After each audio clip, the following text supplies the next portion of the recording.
think it's important to know, are there missing chapters in our story? Particularly, is there a lost civilization in our story, much more advanced than the hunter-gatherers who are supposed to have been the only population of the Earth during the last ice age? This is quite a famous phenomenon in Turkey, that there are huge cities. They look like ant farms on an enormous scale that are dug out under the earth. Hundreds and hundreds of rooms. That huge efforts was put into digging deep beneath the earth and creating these shelters. Nestled in the heart of Turkey's enchanting Cappadocia region lies Derinkuyu, an ancient underground city that stands as a monument to the ingenuity and resilience of bygone civilizations.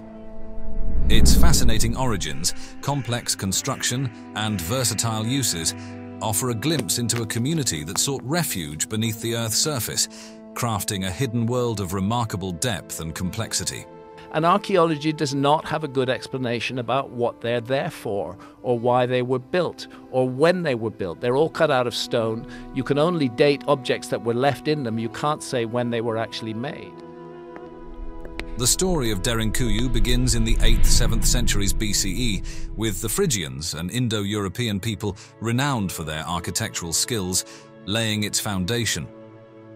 What likely started as a modest subterranean enclave was expanded by successive cultures, each adding layers of depth and function to this architectural marvel.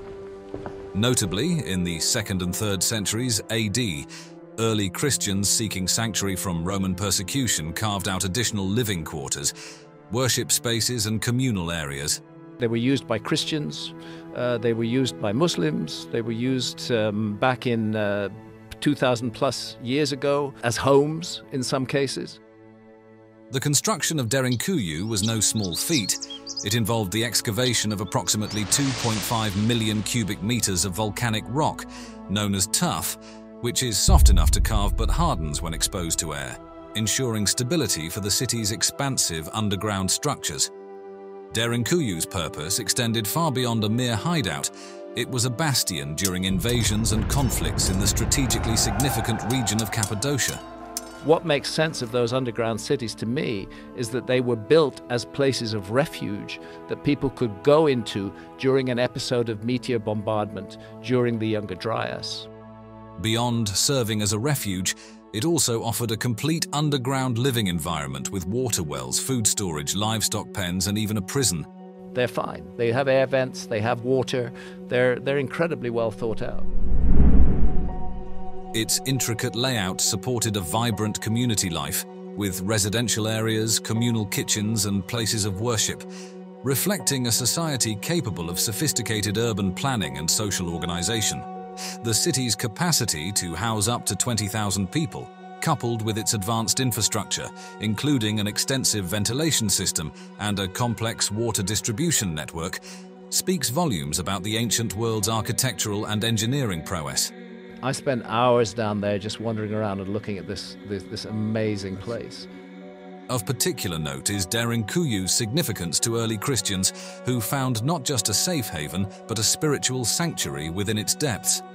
The numerous chapels and churches adorned with religious symbols and bas-reliefs provided a focal point for community and faith, underscoring the city's importance as a religious retreat.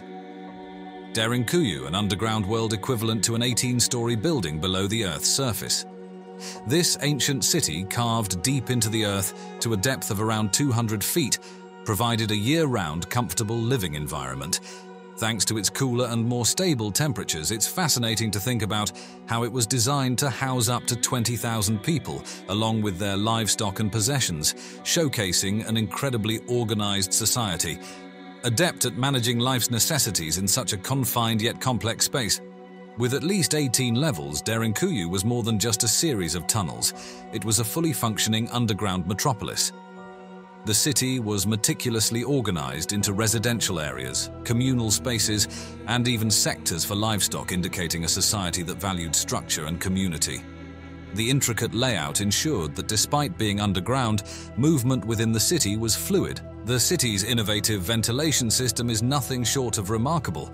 Thousands of shafts ensured that fresh air reached the deepest levels, a feat that underscores an advanced understanding of environmental control and airflow.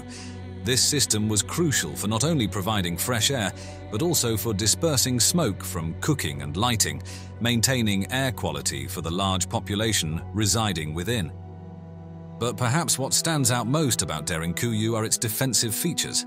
Massive stone doors could be rolled across passages to seal off the city, transforming it into a fortress at a moment's notice. The corridors, intentionally narrow, were designed to thwart large groups of invaders, allowing defenders to control movement throughout the city effectively. Moreover, the hidden entrances and exits, some connected to the surface by miles-long tunnels, speak volumes about the strategic planning that went into safeguarding the city.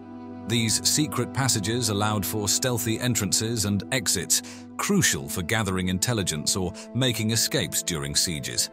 Despite the extensive exploration that has peeled back some of its layers, Derinkuyu keeps parts of itself hidden, teasing the imagination with what lies in its uncharted depths.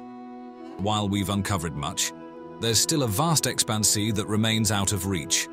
Safety concerns and the potential risk of collapse have kept certain sections off-limits, sparking a wildfire of speculation and theories about the full scale of this underground labyrinth.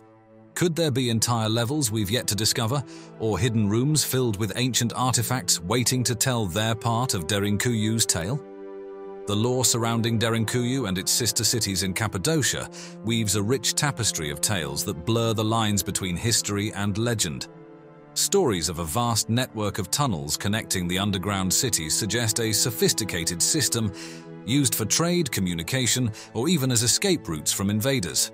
The two that I visited in the series are Derinkuyu and Kaimakli, and these two sites are joined by an 8-kilometer tunnel underground. While some of these tunnels have been confirmed, the full extent of this network fuels the imagination about the capabilities of ancient civilizations. Speculation about Derinkuyu's past ventures into the realms of the extraordinary, with some suggesting it might have been a refugee for extraterrestrial visitors or a remnant of a lost advanced civilization. Although such theories stretch beyond the bounds of established archaeological evidence, they underscore the fascination Derinkuyu incites, reflecting the human penchant for mystery and the unexplained. Derinkuyu is a hidden gem that tells a tale of human resilience, architectural mastery, and the intricate history of Anatolia.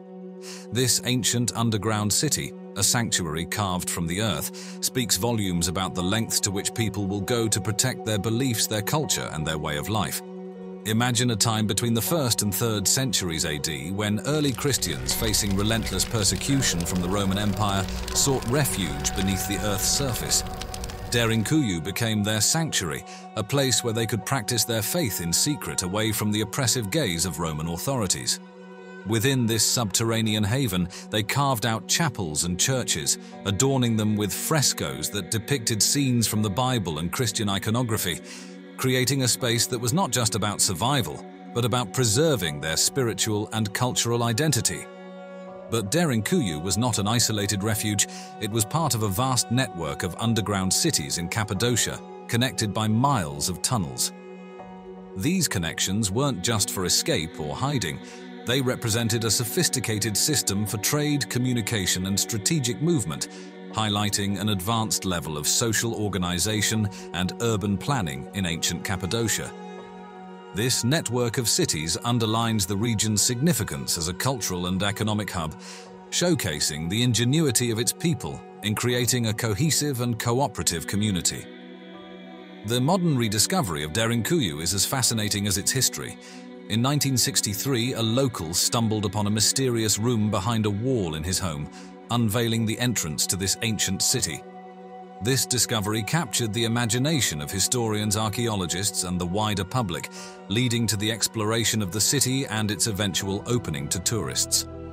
Today, Derinkuyu is not just an archaeological site, it's a major tourist attraction that draws people from all over the world eager to explore its ancient passageways, chapels, and the incredible engineering behind its construction.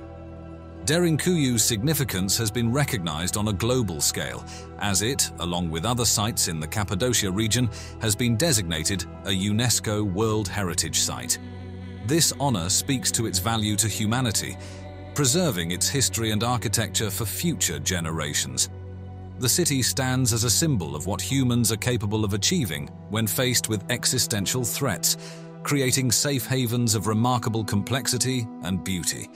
Beyond its historical and architectural value, Derinkuyu serves as an educational resource, offering insights into ancient construction techniques, community living, and survival strategies. It continues to inspire and educate, reminding us of the depths of human ingenuity and the enduring spirit of communities that have faced adversity throughout history. Nobody builds something that big underground just for fun. You don't do that unless you have to. Right. You don't burrow like a human ant nest. Yeah. Human beings are so weird in so many ways. Yes. The story of the Longyou Caves discovery begins quite unassumingly with Wu Anai, a local farmer in the small village of Xi'anbeikun in Zhejiang province, China. This region, picturesque with its lush landscapes and traditional farming, was not known for archaeological treasures. It's really important to understand that archaeology is often driven by accidental finds. However, the persistent issue of a village pond that wouldn't dry up, despite extensive efforts to pump it for irrigation, piqued the curiosity of Wu and his neighbors.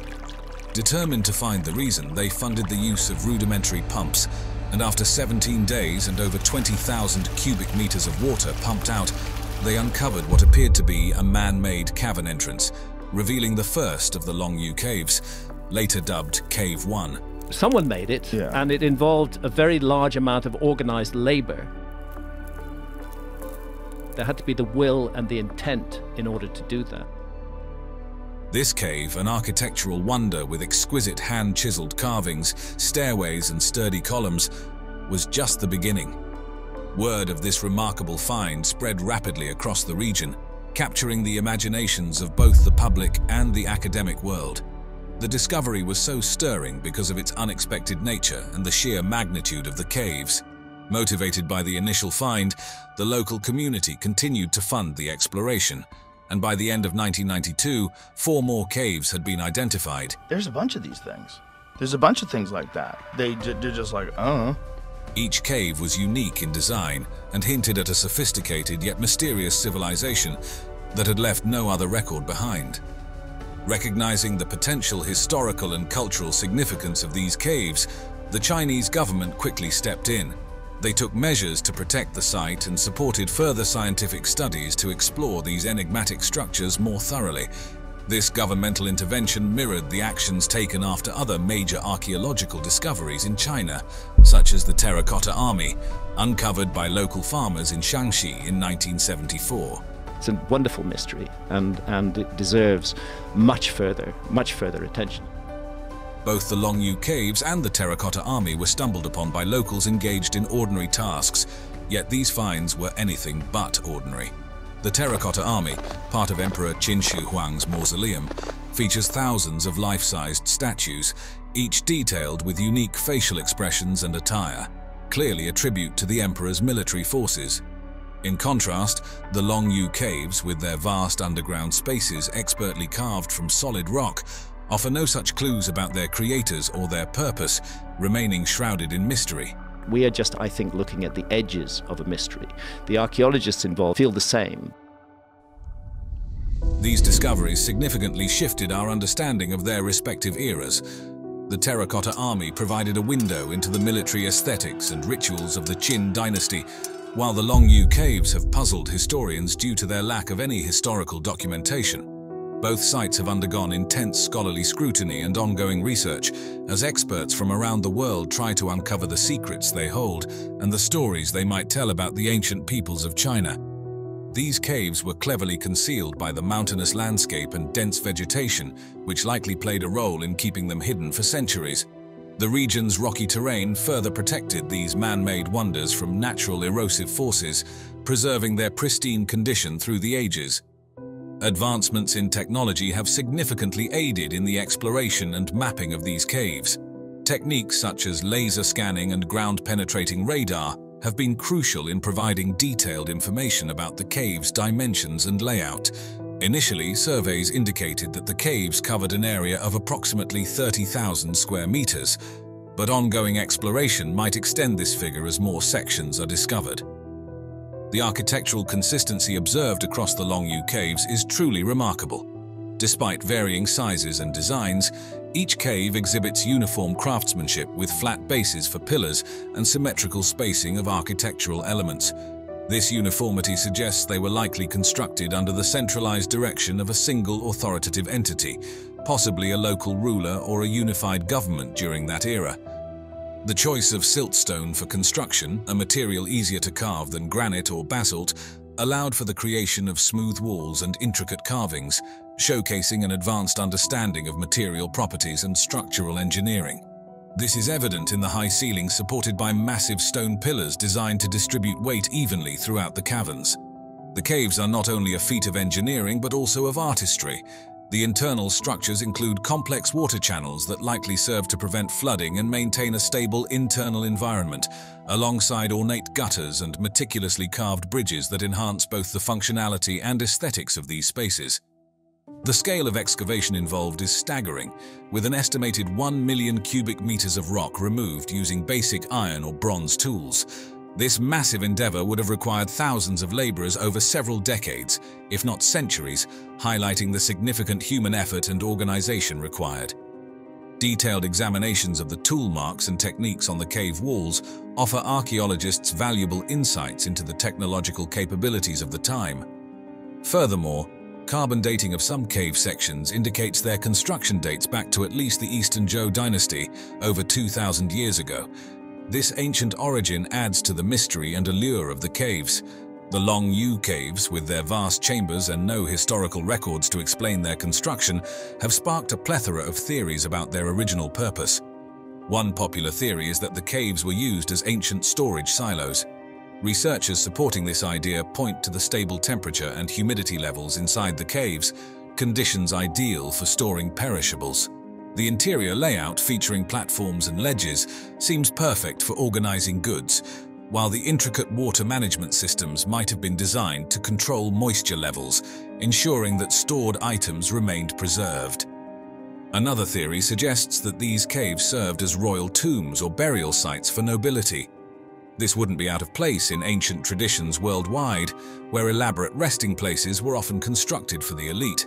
The extensive labor and detailed craftsmanship involved in creating the Longyou Caves imply they were built for significant individuals. However, the complete absence of artifacts or human remains commonly found in other tombs casts doubt on this theory. Some believe the caves had a religious or ceremonial purpose, considering how their secluded and quiet interiors would be suitable for spiritual activities. This aligns with the global historical trend of using caves for such purposes. The uniform design and orientation of the caves could suggest they were specifically planned for processions or religious ceremonies, although the lack of religious symbols or artifacts challenges this theory. A more practical perspective is that the caves were quarries. The theory posits that the caves were originally mined for stone, used in early Chinese imperial construction projects, though it doesn't account for why the stone wasn't used in any known structures nearby. Lastly, a more speculative idea is that the caves functioned as ancient astronomical observatories. Some suggest that the orientation of tunnels and openings within the caves aligns with specific celestial events, much like other historic astronomical sites. But what's fascinating about them is this very powerful geometry and astronomy. This would imply a sophisticated understanding of the stars by the creators of the Longyou Caves, though hard evidence for this theory is still lacking. When we compare the architectural marvels of the Longyou Caves in China with Petra in Jordan, also known as the Rose City, we dive into a fascinating study of ancient ingenuity and artistic mastery. Petra's structures are famously carved into the blush-colored sandstone cliffs, reflecting the elaborate and ornate aesthetic of the Nabateans around the 5th century BCE. Its most iconic structure, the treasury, is a perfect example of this, with a facade that is both monumental and intricately detailed, highlighting the peak of Nabatean craftsmanship. In contrast, the Longyou Caves are sculpted from siltstone, a material that presents different challenges and opportunities for the carvers. The finer grain of siltstone allowed ancient workers to achieve smooth finishes and sharp details in the cave walls and columns, offering a different kind of beauty from Petra's elaborate sandstone carvings. Unlike Petra's diverse architectural purposes, the Longyou Caves exhibit a uniform design across all the caverns, suggesting they were built with a singular purpose or design philosophy in mind. Both Petra and the Longyou were lost to the world until their relatively recent rediscovery. Petra was brought back into the public consciousness in 1812 by Swiss explorer Johann Ludwig Burckhardt, and since then it has reshaped much of our understanding of Middle Eastern history. Despite the grandeur and historical significance of both sites, they share a profound mystery: the absence of detailed historical records explaining their construction. While Petra does have some inscriptions and texts that offer minimal insights, the Longyou Caves are surrounded by complete silence in historical records, with no writings found to date that reference their creation. This lack of documentation has left historians and archaeologists piecing together clues and forming theories that range from practical to speculative in an effort to understand these magnificent constructions.